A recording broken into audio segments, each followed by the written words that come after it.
Alors bonjour, aujourd'hui je voudrais parler d'un journal qui s'attaque à Meghan Markle et au prince Harry, qui s'attaque constamment au couple. Et ce journal s'appelle le Daily Mail. Donc il a une version papier, une version en ligne. On va plutôt parler de la version en ligne. La version en ligne s'appelle en fait le Mail Online. C'est l'équivalent électronique du Daily Mail, qui est une sorte de presse Arago. Presse Arago qui fait en même temps de la politique, mais pas de la vraie politique, si ce n'est pour dézinguer tous ceux qui n'aiment pas. Et dans le cas de Meghan Markle et Harry, ils sont devenus la vache à lait du Daily Mail qui n'arrête pas de faire l'argent sur eux. On parlera de l'aspect financier du Daily Mail quant à Meghan Markle plus tard, mais on va maintenant parler du fait que le Daily Mail est utilisé comme outil de propagande afin de ternir l'image de couple dans la tête des masses. Les masses, c'est-à-dire les personnes qui lisent ce journal à chou gras. La plupart des personnes qui lisent ce journal sont en fait des gens de droite, de connotation politique à droite, très conservateurs, pour la plupart âge médian au-delà de 40 ans. Et ce sont des gens qui sont des royalistes et aussi des gens qui ne sont pas très ouverts sur le multiculturalisme et aussi sur, par exemple, la diversité.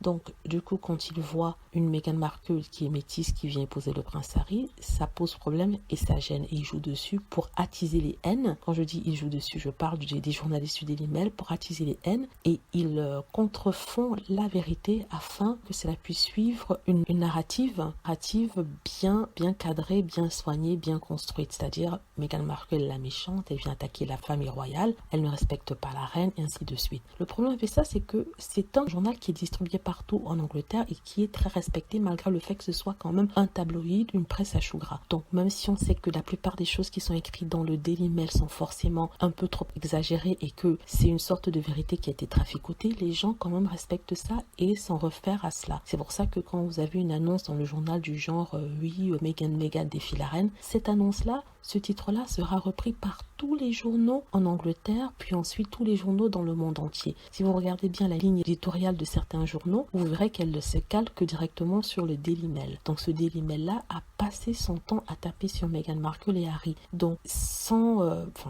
aucune raison, il y a une bonne raison, l'aspect financier.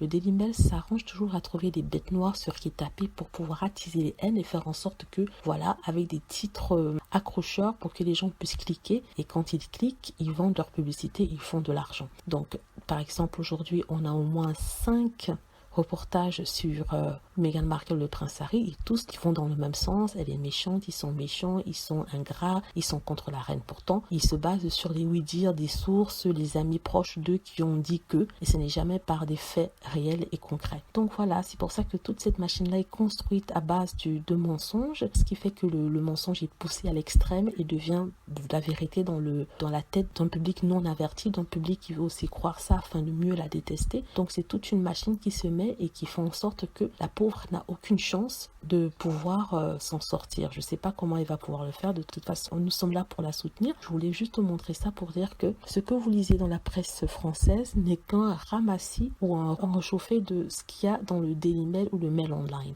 Donc les journalistes français n'ont pas un esprit critique. Ils ne font que copier sans pour autant se poser des questions ou des questions qui vont à l'encontre des questions déjà posées par les mêmes personnes qui écrivent dans le Daily Mail. Il n'y a pas d'enquête poussée, il n'y a pas d'esprit critique. On copie juste pour faire le clic et pour vendre. Meghan Markle pour l'instant vend. Elle vend d'autant plus que cette même personne-là font des titres clivants et des titres qui divisent et du coup ça clique et ça rapporte de l'argent. S'il faisait des titres super gentils sur Meghan, personne ne cliquerait dessus. On trouverait ça un peu gnangnan, un peu fleur bleue et ça ne vendrait pas. C'est pour ça que tous les journaux tapent sur Meghan sans arrêt, tous les jours, toutes les minutes, toutes les heures. Et vraiment, à force, la pauvre, je ne sais pas comment elle et son couple et son mari vont faire pour pouvoir renverser ça une fois qu'ils seront sortis de la famille royale. Voilà, c'est mon commentaire sur le Daily Mail, qui est un journal à chou gras horrible, merdique, mais qui malheureusement influence beaucoup de personnes, que ce soit en Angleterre ou alors en France, parce que les journalistes français, bien sûr, n'ont pas la plume facile. Ils vont juste recopier et recracher ce qu'ils ont lu dans le Daily Mail. Voilà, c'est mon commentaire sur Meghan Markle et le Daily Mail qui a fait d'elle l'ennemi numéro 1. Et si vous avez quelque chose à ajouter, vous êtes d'accord avec moi, n'hésitez pas à laisser des commentaires, à cliquer sur like si vous avez aimé, aussi vous abonner pour plus de vidéos.